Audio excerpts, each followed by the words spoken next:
never imagined that a simple family dinner in suburban Ohio would end with police officers in my parents' living room and my brother's wife being hauled off in handcuffs. But that's exactly what happened the night I exposed my sister-in-law Madison for stealing my great-grandmother's antique pearl earrings jewelry that had been in our family for nearly a century. It wasn't just the theft that shattered me. It was what followed the assault, the betrayal, and the complete collapse of the family I thought I knew. Madison and my younger brother Ethan had come over to our parents' house in Columbus for what was supposed to be a casual dinner. We hadn't seen each other in a while, and our mother was excited to have everyone together. She made her famous pot roast, and my dad was already 2 glasses into a bottle of red wine when I decided I couldn't hold it in any longer. After everyone had taken their seats, I turned to Madison with what I knew was a loaded question. "Hey, Madison," I said calmly, "do you happen to know where my great-grandma's pearl earrings went? The ones I used to keep in the velvet box inside my dresser." Her eyes twitched just slightly. That was all I needed to see. Before she could lie, I pulled out my phone and opened the hidden camera footage I had saved from my bedroom. A couple of weeks prior, I had noticed things going missing, small items at first, trinkets, perfumes, and I'd installed a discreet security camera, not expecting it would capture something this serious. I tapped the play button and turned the screen toward the dining table. Everyone leaned in. The footage clearly showed Madison slipping into my room during a previous visit, opening my dresser drawers and carefully taking out the jewelry box before stuffing it into her designer handbag. There was a heavy silence, then Ethan, always the first to jump to her defense, blurted out, "She did it for a good reason." "Okay, a good reason." Madison looked nervous but still tried to hold her ground. "We needed the money. For the wedding," she said, as if that somehow made it okay. The rage that boiled up inside me was instant. "You stole from me," I hissed. "And don't think for a second you're walking away with it." I turned to my parents and said, "Call the police. I'm pressing charges." Before I could even finish the sentence, Madison stood up, stormed over to me, and slapped me hard across the face. The slap rang out across the room like a gunshot. My head whipped to the side, and for a second I was stunned. The sharp sting on my cheek was nothing compared to the shock surging through my body. I turned to face her again, only to find Madison already grabbing a fistful of my hair and yanking hard. "What the hell is wrong with you?" I screamed, struggling to break free. She was completely unhinged. Her voice was shrill, her eyes wide and wild. "You're trying to ruin our lives," she shrieked, still tugging at my hair. In the blur of chaos, I felt my back slam into the edge of the dining room table. Dishes clattered to the floor. Our mother screamed. My father just stood there, paralyzed by the sudden eruption of violence. Madison grabbed the nearest thing she could, a crystal wine glass, and without hesitation shattered it against the side of my head. The pain was immediate and searing. I stumbled backward, my vision spinning as warm blood trickled down the side of my face. Everything became a cacophony of sounds, the crash of broken glass, our mother's sobs, Madison's furious ranting, and my own short, panicked breaths. It was in that chaos that I saw my mom finally spring into action. She had rushed into the living room phone to her ear, frantically dialing 911. "I need police and an ambulance," she said, voice shaking. "My daughter's been attacked." The sirens arrived faster than I expected. Maybe it was because the station was nearby, or maybe because Mom had emphasized the word assault, but within minutes, blue and red lights lit up the front yard of our quiet suburban home. Two officers entered with calm authority, asking immediately what had happened. I was still clutching a kitchen towel to the side of my head, already soaked with red. I began explaining everything: the theft, the footage, the assault, but Madison kept cutting me off, spinning her own version of events, twisting everything to make herself sound like the victim. One of the officers raised an eyebrow and said, "You said you have video evidence." I nodded and handed him my phone with the clip already cued. Both officers watched it in silence. When the footage ended, there was no room left for debate. "Ma'am," one officer said, turning to Madison, "you're under arrest for theft and assault." Handcuffs clicked into place. The room, once filled with screaming and confusion, went eerily quiet. For a moment, I felt something I didn't expect. Not satisfaction, not revenge, but a strange, painful clarity. This wasn't just about a pair of earrings anymore. This was about what people are willing to do when their lies start to unravel. As the officers led Madison out of the dining room, her hands cuffed tightly behind her back, no one in the room could meet my eyes, not even Ethan. My mother stood frozen near the hallway, one hand covering her mouth. My father just looked old. For the first time, I saw the lines on his face not as signs of age, but of exhaustion and disbelief. Madison, however, didn't go quietly. She tossed her head back, practically foaming at the mouth as she protested. "This is insane. I'm being framed. She's doing this because she's jealous." The officer remained stoic. "You can explain everything at the station." As the door closed behind them, I slumped into a chair, blood still seeping from the cut on my scalp. My mom rushed to get ice and a clean towel, her hands shaking the entire time. I could see it written all over her face. She wasn't sure who she was more afraid for: me, the daughter she just watched get attacked, or Ethan, the son whose world was about to unravel. But as I sat there in that chair, I couldn't help thinking about who Madison really was beneath the glamorous surface.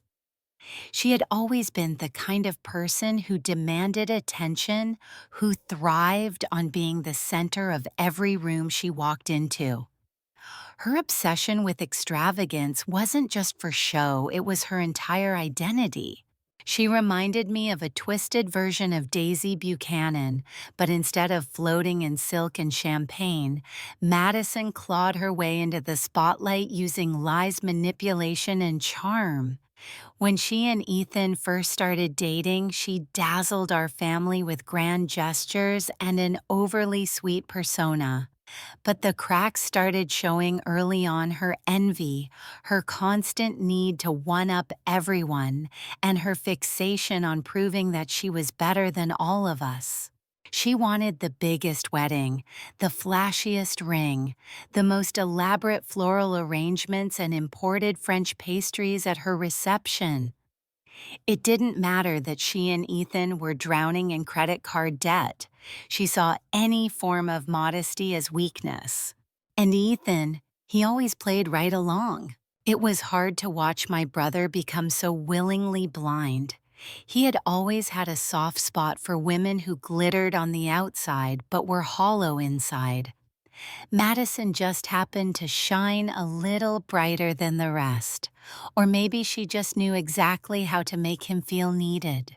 Now she was sitting in the back of a police cruiser, and for the first time I wondered if this moment, her moment of exposure, would finally be enough for Ethan to see her clearly. But as I looked across the room at him, his arms crossed and jaw clenched, I already knew the answer. After the officers drove away with Madison in custody, the silence in the house was suffocating. My mother hovered in the kitchen, wiping the same spotless countertop over and over. Ethan sat stiffly in Dad's recliner, staring at nothing, his face unreadable. I excused myself and went to the guest bathroom to clean the blood from my face, but even as I ran the cold water over my temple, I couldn't stop my thoughts from spiraling. It had always been like this with Madison drama spectacle and an almost pathological need for attention. Ever since she entered our lives, she had been staging her own twisted fairy tale, one where she played the glamorous bride-to-be, the admired center of every gathering no matter whose event it actually was.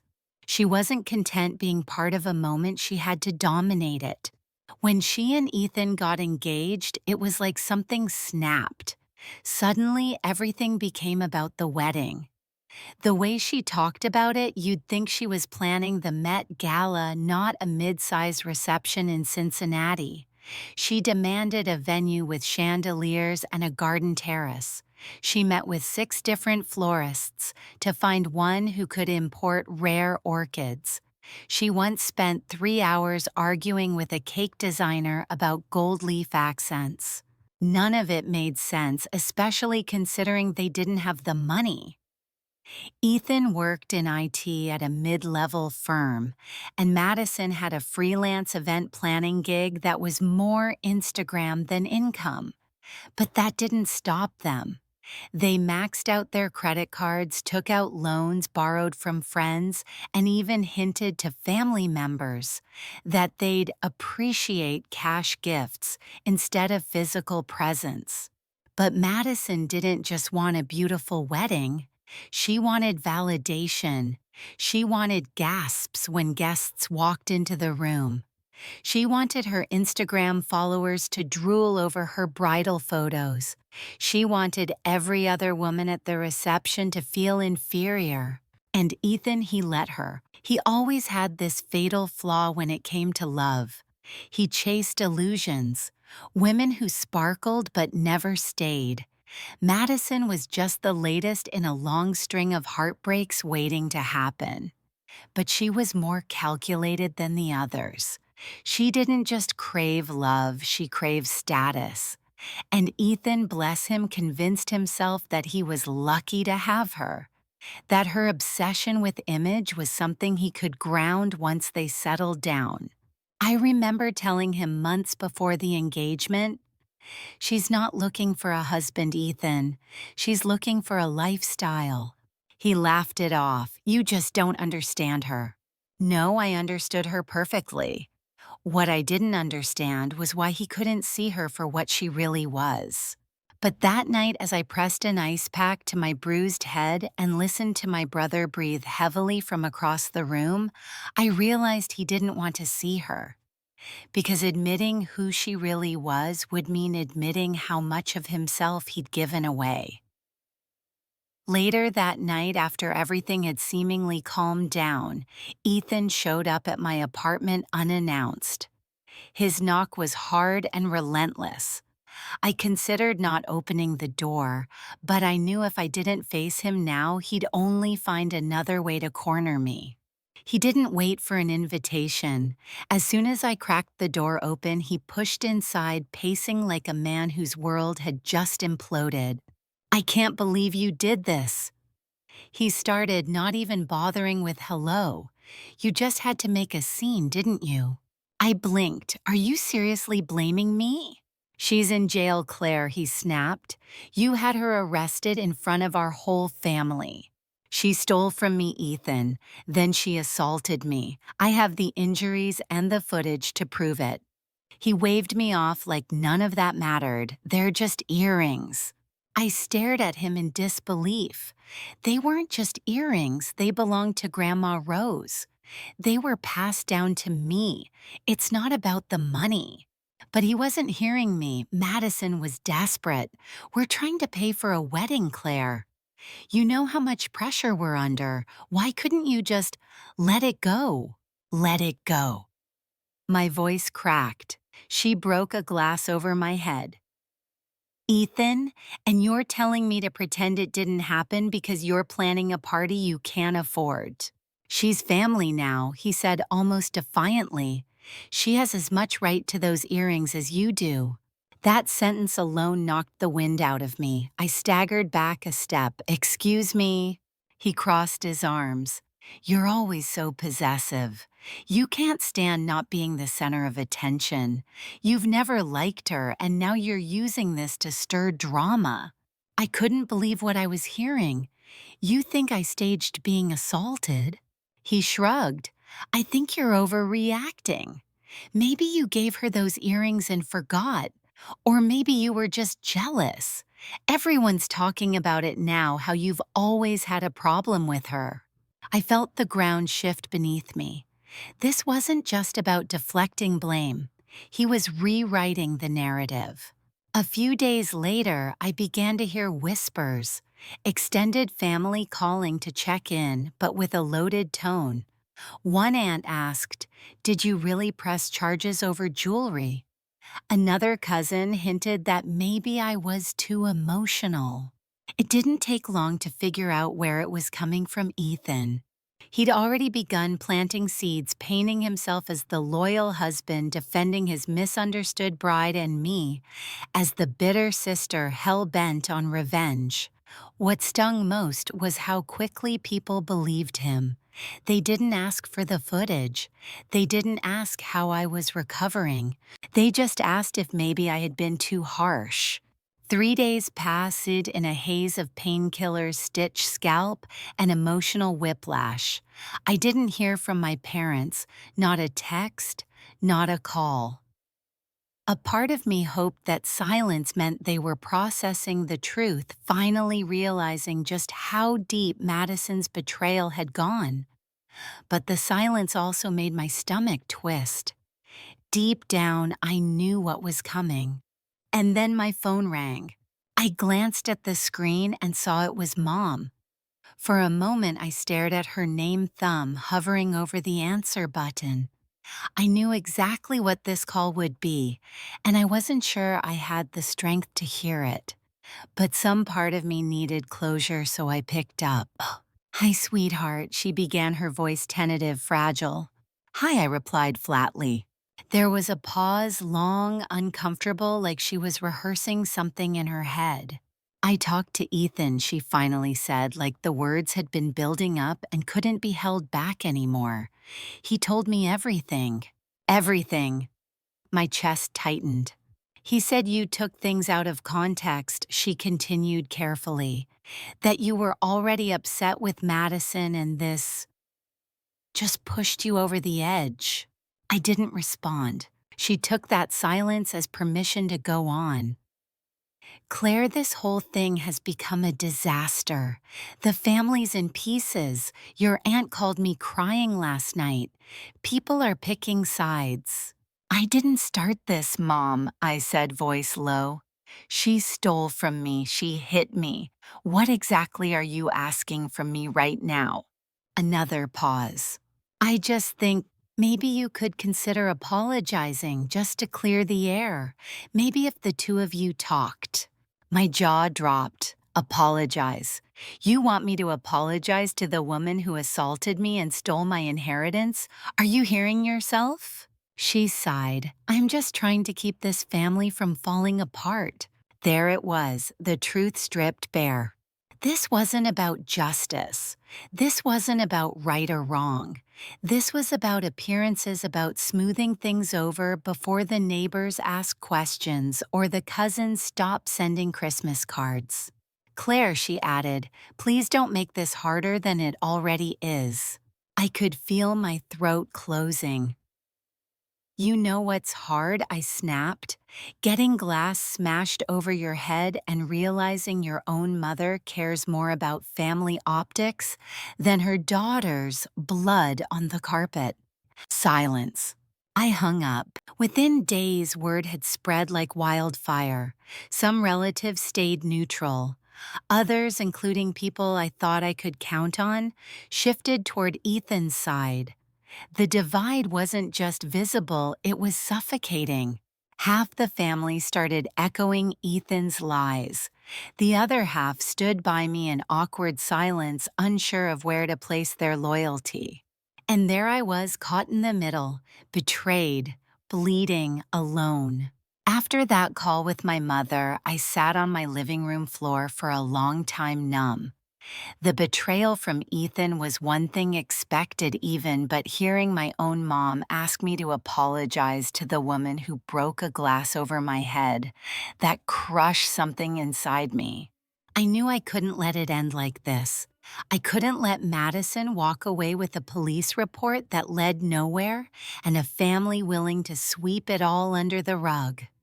I wasn't going to be guilted into silence or gaslit into thinking I was the one who caused this. So I called my lawyer. Her name was Vanessa Klein, and from the moment she heard the story, she didn't flinch. We have evidence, witnesses, footage.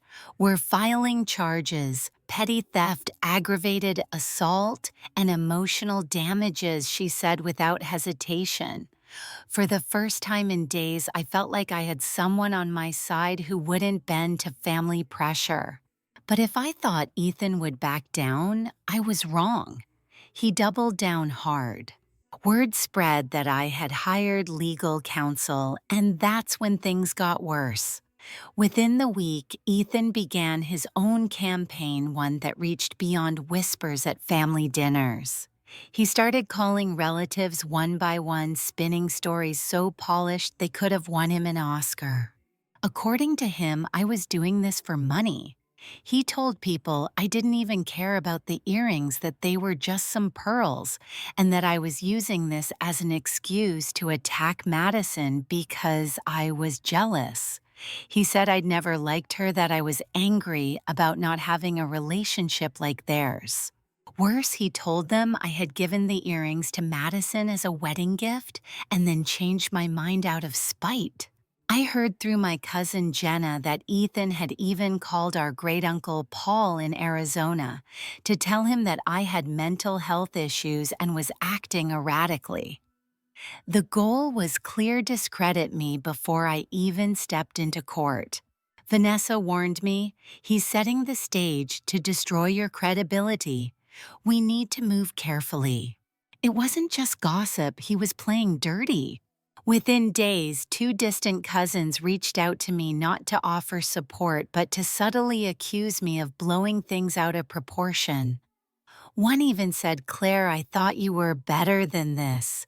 Suing your own brother's fiancé over a misunderstanding." I wanted to scream, misunderstanding. I had the footage, the medical report, the police record, and yet somehow Ethan was managing to bend the truth until it snapped completely. Then Vanessa told me the worst of it. "He's bribing witnesses," she said flatly. "I've been alerted that he's offering money to family members to say you gave the earrings willingly. He's trying to create reasonable doubt." I felt the blood drain from my face. "He's paying people to lie in court." Vanessa nodded grimly, "And if we don't shut it down, it might work." I'd started this fight to defend my rights. Now I had to protect the truth itself from my own brother. The day of the trial, the courthouse felt heavier than any place I had ever been. The air inside that wood-paneled courtroom was dense, like it knew it was holding the weight of everything that had fractured over the past weeks. Family trust, legacy. I sat beside Vanessa, clutching my notes with clammy fingers, while Ethan sat a few rows behind Madison, his face stony and unreadable. Madison herself looked like she had just stepped out of a pageant rehearsal. Immaculate makeup designer suit, forced smile, as if she could charm the judge into forgetting everything. But there was no charm that could erase a security camera. Vanessa began by calmly presenting the case. She played the footage, the same one I had shown at dinner, the video that captured Madison slipping into my room and taking the earrings. No one in that courtroom could deny what they saw. Then came the police reports, photographs of my injuries, and a detailed breakdown of the pawnshop receipt showing Madison had sold the earrings 2 days later for cash. For a moment, I believed it would all be over quickly, that the truth was undeniable. But then Ethan made his move. One of our distant cousins, Mason, was called to the stand. I hadn't spoken to him in years, but he sat there confidently and told the court that I had given the earrings to Madison as a gift. She was touched by the gesture he added, even placing a hand over his heart. I could feel the heat rising to my face. Mason was lying, and I could tell Vanessa knew it too. Under cross-examination, Vanessa's questions cut like surgical blades. Were you present when the alleged gift was given? No, Mason admitted, shifting in his seat. Did you see a note? A card. A message from Claire confirming the gift. No. Then how do you know it happened? There was a long pause before he replied. Ethan told me. That's when the tide began to turn. Another cousin came forward, then a family friend. Each parroted the same narrative that I had either gifted the earrings or didn't care about them. But they cracked one by one under pressure. In whispered sidebars and tense confessions, Vanessa learned that several of them had been paid. The final blow came when Vanessa presented the fabricated text messages. Ethan had submitted messages allegedly from me, giving Madison permission to wear and even keep the earrings. But forensic experts had analyzed the data and confirmed the texts had been manipulated. The metadata didn't match the timeframes. Parts of the images had been digitally altered. It wasn't just forgery, it was obstruction of justice. The judge's expression turned to stone. He turned to Ethan and said, "You are under investigation for witness tampering and submitting false evidence to this court." Gasps filled the room as a bailiff approached and placed Ethan under arrest. His face, usually so smug and collected, was pale with panic. Madison shrank in her chair, mascara trembling under courtroom lights. Everything he'd done to protect her had detonated in his own hands. The gavel echoed like a drumbeat in my chest. With Ethan arrested for evidence tampering and multiple counts of witness intimidation, and Madison found guilty of theft and assault, I should have felt vindicated. The judge awarded me not only the full value of my grandmother's earrings, but also access to something I didn't even know had been hidden from me.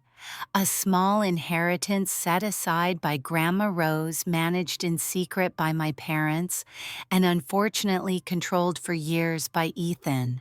Apparently, Grandma had left a trust in my name, something modest but meaningful. It was meant to help me start my life after college, but I never saw a cent.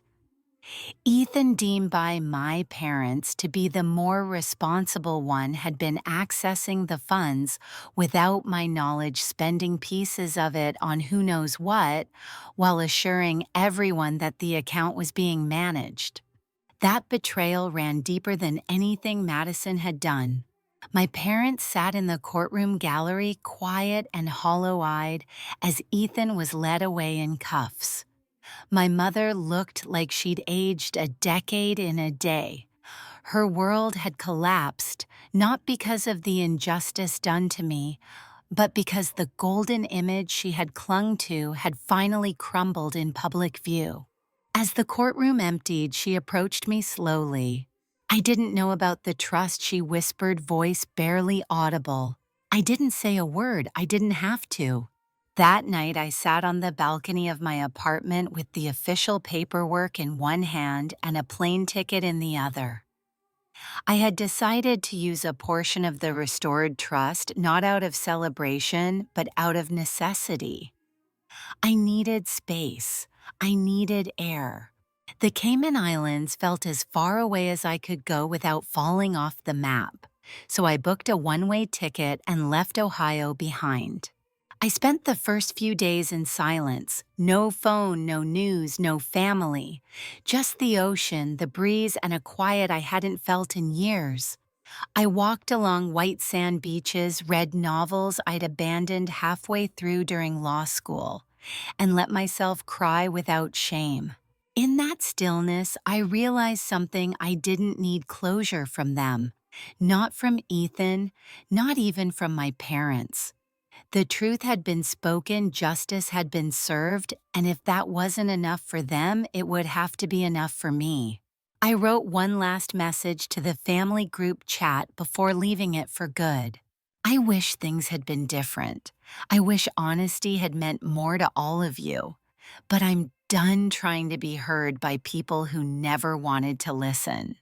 Then I turned off my phone. Now Madison's reputation is ruined. Ethan is serving time for his choices. My parents are trying haltingly to rebuild a bridge that I'm not sure will ever hold weight again. And me. I'm sitting beneath palm trees with no glass in my hair, no lies in my inbox, and no shame in my heart. I finally chose myself, and that more than anything is the legacy Grandma Rose would have wanted.